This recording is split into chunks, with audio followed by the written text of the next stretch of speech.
ഓം നമോ വെങ്കടേശായ.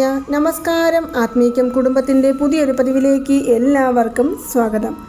നാളെ ചൊവ്വാഴ്ച ദിവസം എന്ന് പറയുമ്പോൾ നമുക്ക് എല്ലാവർക്കും അറിയാം, മുരുക ഭഗവാനെ വഴിപാട് ചെയ്ത് പ്രാർത്ഥിക്കുവാൻ ഏറ്റവും അനുയോജ്യമായ ഒരു ദിനമാണ് എന്നുള്ള കാര്യം. കടങ്ങളെ പെട്ടെന്ന് ഇല്ലാതാക്കി തരുവാൻ സാധിക്കുന്ന ഒരു ദിനമാണ് ചൊവ്വാഴ്ച ദിവസം. അതായത് അങ്കാരകൻ, ഭൂമികാരകൻ എന്നെല്ലാം അറിയപ്പെടുന്ന ചൊവ്വാഴ്ചയ്ക്കും ചൊവ്വാഗ്രഹത്തിനും മുരുക ഭഗവാനും നമ്മുടെ ഭൂമി സംബന്ധിച്ചുള്ള പ്രശ്നങ്ങൾ, അതുപോലെ തന്നെ ഋണമോചനത്തിനായിട്ടുള്ള കാര്യങ്ങൾ ചെയ്യുവാനും സാധിക്കുന്ന ഒരു ദിനമാണ്.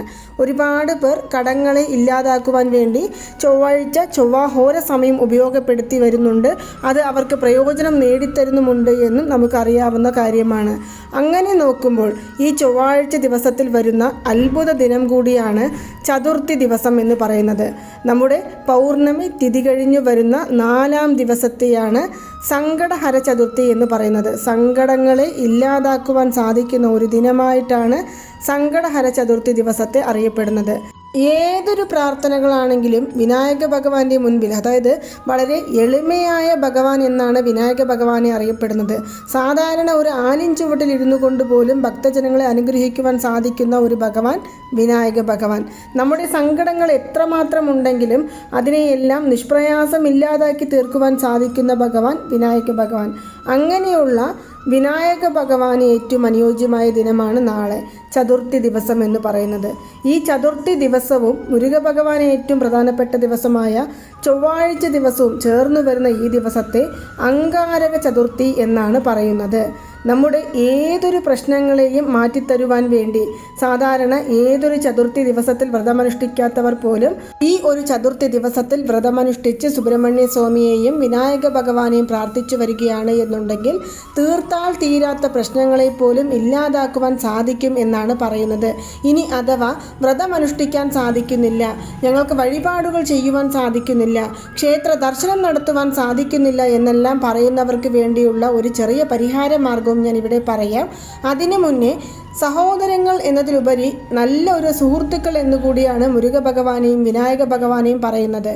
ഒരു ജ്ഞാനപ്പഴത്തിനു വേണ്ടി തൻ്റെ അനുജനായ സുബ്രഹ്മണ്യ സ്വാമി തന്നോടും തൻ്റെ മാതാപിതാക്കളോടും പിണങ്ങി ഈ സ്ഥലം വേണ്ട എന്ന് പറഞ്ഞ് കൈലാസം ഉപേക്ഷിച്ചുകൊണ്ട് പഴനി ക്ഷേത്രത്തിലേക്ക് വേഗതയിൽ പോകുന്ന സമയത്ത് പിറകെ ചെന്ന് എൻ്റെ തെറ്റ് ക്ഷമിക്കുക, പഴം നീ തന്നെ മുഴുവനായി എടുത്തുകൊള്ളുക എന്ന് പറഞ്ഞ് അനുജനു വേണ്ടി സദാ സർവ്വകാര്യങ്ങളും വിട്ടുകൊടുക്കുവാൻ തയ്യാറായി നിൽക്കുന്ന ഒരു ജ്യേഷ്ഠനെയും ഒരു അമ്മയും അച്ഛൻ്റെയും സ്നേഹത്തെയുമാണ് നമുക്ക് അവിടെ കാണുവാൻ സാധിക്കുന്നത്.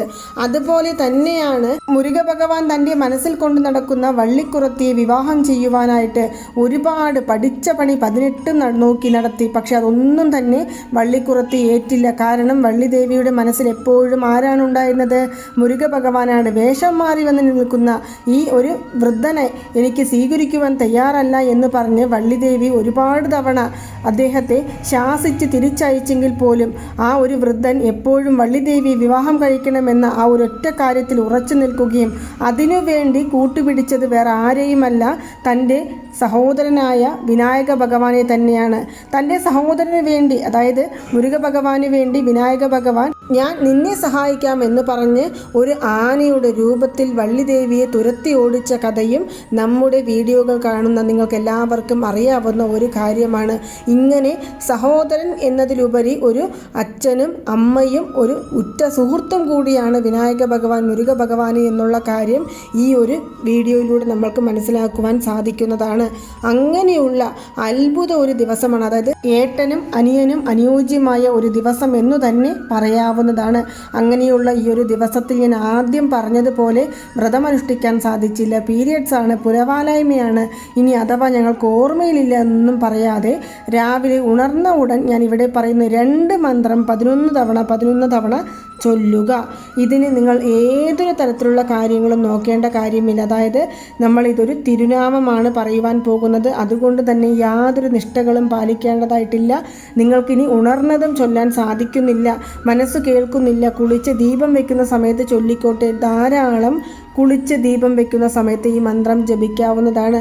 ഇനി അഥവാ രാവിലെ ഉണർന്നതും കണ്ണുകൾ തുറന്ന ഉടൻ തന്നെ ഈ മന്ത്രം നിങ്ങൾക്ക് ജപിക്കാൻ താല്പര്യമുണ്ട്, നിങ്ങൾക്കിതുപോലെ പെട്ടെന്ന് രാവിലെ വെറും വയറ്റിൽ ജപിക്കുന്ന മന്ത്രങ്ങൾക്ക് അതീതമായ ഫലം ലഭിക്കുന്നുണ്ട് എന്ന് നിങ്ങൾ പരിപൂർണമായും വിശ്വസിക്കുകയാണെങ്കിൽ രാവിലെ ഉണർന്ന ഉടൻ തന്നെ ഈ മന്ത്രങ്ങൾ ജപിക്കുക. വെറും 11 പ്രാവശ്യം ജപിച്ചാൽ മതിയാവുന്നതാണ്. ആദ്യം രാവിലെ കണ്ണുകൾ തുറന്ന ഉടൻ തന്നെ ഓം ഗം ഗണപതയേ നമഃ, ഓം ഗം ഗണപതയേ നമഃ, ഓം ഗം ഗണപതയേ നമ എന്നുള്ള വിനായക ഭഗവാന്റെ മന്ത്രം 11 തവണ ചൊല്ലുക. അതിനുശേഷം ഓം വജത് ഭൂവേ നമ, ഓം വജത് ഭൂവേ നമ, ഓം വജത് ഭൂവേ നമ എന്നുള്ള മുരുക മന്ത്രവും നമുക്ക് 11 പ്രാവശ്യം ജപിക്കാവുന്നതാണ്.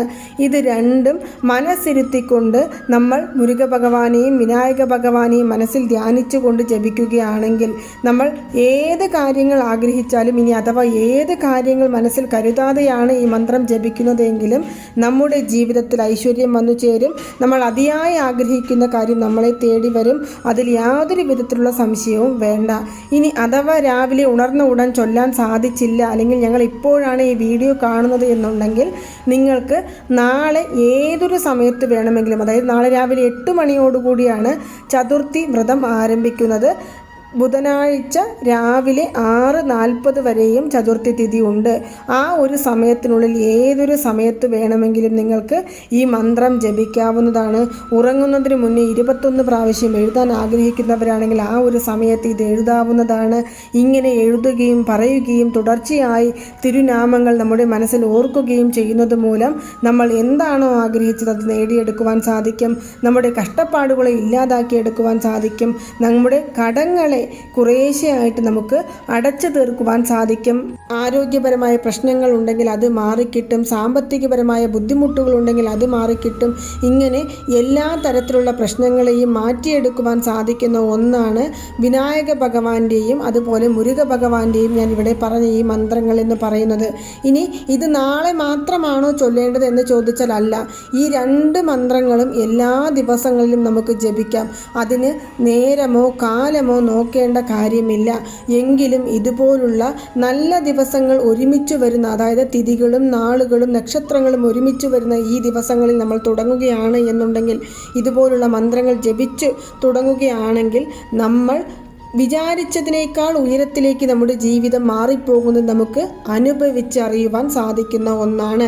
അപ്പോൾ നിങ്ങൾ എല്ലാവരും തന്നെ നാളെ രാവിലെ ഉണർന്നതും മറക്കാതെ ഈ മന്ത്രം 11 തവണ വീതം ജപിക്കുവാനായിട്ട് ശ്രമിക്കുക. അതുമാത്രമല്ല, നാളെ ക്ഷേത്ര ദർശനം നടത്തുവാൻ സാധിക്കുന്നവരാണെങ്കിൽ ക്ഷേത്ര ദർശനം നടത്തുക. അതുപോലെ തന്നെ വിനായക ഭഗവാനെ ദർശനം ചെയ്യുമ്പോൾ നമുക്ക് കറുകപ്പുല്ല് സമർപ്പിച്ച് പ്രാർത്ഥിച്ചു വരാം. അതുപോലെ തന്നെ വെള്ളരിക്ക് മാല ചാർത്തി പ്രാർത്ഥിച്ചു വരാം. മാത്രമല്ല, നമ്മൾ സുബ്രഹ്മണ്യ സ്വാമിയുടെ ക്ഷേത്രത്തിലേക്ക് പോവുകയാണെങ്കിൽ വെറ്റില, അടയ്ക്ക, പഴം എന്നിവ വാങ്ങിച്ചു കൊടുക്കാം. ചെറുനാരങ്ങ വാങ്ങിച്ചു കൊടുക്കാം. ഭസ്മം വാങ്ങിച്ചു കൊടുത്ത് പ്രാർത്ഥിക്കാം. ഇങ്ങനെ നമ്മളെ കൊണ്ട് എന്താണോ സാധിക്കുന്നത് അത് വാങ്ങിച്ചു കൊടുത്ത് പ്രാർത്ഥിച്ച് തൊഴുതു വരിക. മനസ്സൊരുക്കി പ്രാർത്ഥിക്കുക.